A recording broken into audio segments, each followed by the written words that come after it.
I think one of the most interesting and important ideas that teachers can imagine about setting up learning experiences effectively when you're developing a skill that has such a long course of development is to think about the absolute importance of the fundamentals of music making. And I'm talking about fundamentals in terms of the physical skills and also in terms of musical skills. Every time I go to a master class taught by a great artist and I hear some really fine student come out and play something or sing something that's really quite difficult, and they do it quite well, almost without exception, what the master class teacher refers to first are fundamental aspects of music making. So someone will come and give a wonderful performance in front of Renee Fleming, and the first thing she talks talking about is, well, how are you taking a breath? And your shoulders don't look completely relaxed when you do this, and your jaw doesn't look like it's really open and loose when you're singing that note. They're not talking about some heavy Puccini wisdom. They're talking about really fundamental aspects of using your physical instrument to do the thing that you're trying to do. When you think about it, playing any instrument, and I'm including singing in this too, is really predicated on efficient use of your body. It's based on relaxed, efficient motion, meaning that nothing's moving more than it needs to move to accomplish what you want to accomplish. There's no more tension anywhere than there needs to be to accomplish what you need to accomplish. And that way of thinking about looking at a student, irrespective of their age level, irrespective of their skill level, changes the way a teacher looks at a learner.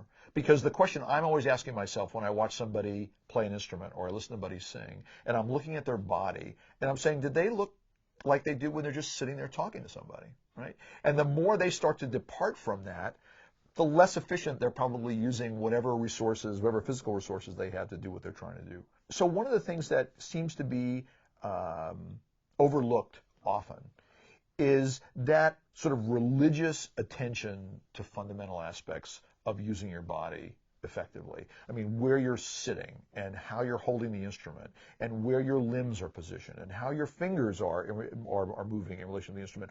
And I think to convey that not only to learners but to teachers, right? So that when you watch somebody over the course of study and you think, where's the teacher focusing her attention and where's the learner putting their efforts in concentrating on what they're doing physically about actually playing the instrument, those things should really never change.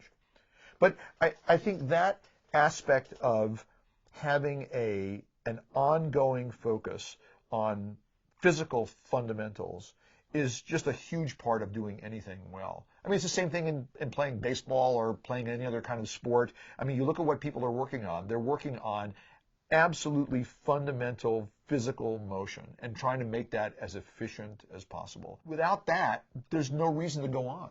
Right? If you can't produce a beautiful sound in a relaxed way, in tune and in time, why would you start working on repertoire that doesn't allow you to do that? Right? So what we're trying to develop in any young musician are what I call the habits of musicianship. And they are that. They're habits, right? And you know, every time you pick up your instrument, you think for a few seconds, maybe even more, how does this feel to me? How am I positioned? Do I feel comfortable? Am I relaxed? Is everything moving in a way that I feel good about the way it's moving before I ever start thinking, now I'm going to play this piece? Now, you watch a lot of young kids start playing an instrument, and what you don't see often is a few moments of quiet thoughtfulness before they start to think, am I really ready to play now? You know, do I feel good? Do I have everything in a place where I know it needs to be to make all this machinery work well? And then, not only the physical thing, do I have an idea about musically what sound I want to hear coming out of my instrument when I start to play? You know, I think we would dramatically change the way young musicians, whether they're actually young in age or not, we would dramatically change the way they play is if we just inserted that time period each time before they start. You know, just think, how do you feel? What are you intending to do now with your instrument? So when the sound actually starts, they're now comparing the sound that's coming out of their instrument to the sound that they imagined before they played.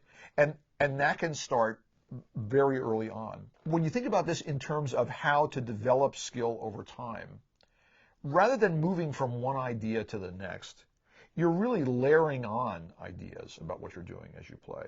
So the ideas that get laid down initially, these fundamental, mechanical, elegant movement kind of ideas, those never go away. It's not that we now don't think about those when we think about this other stuff.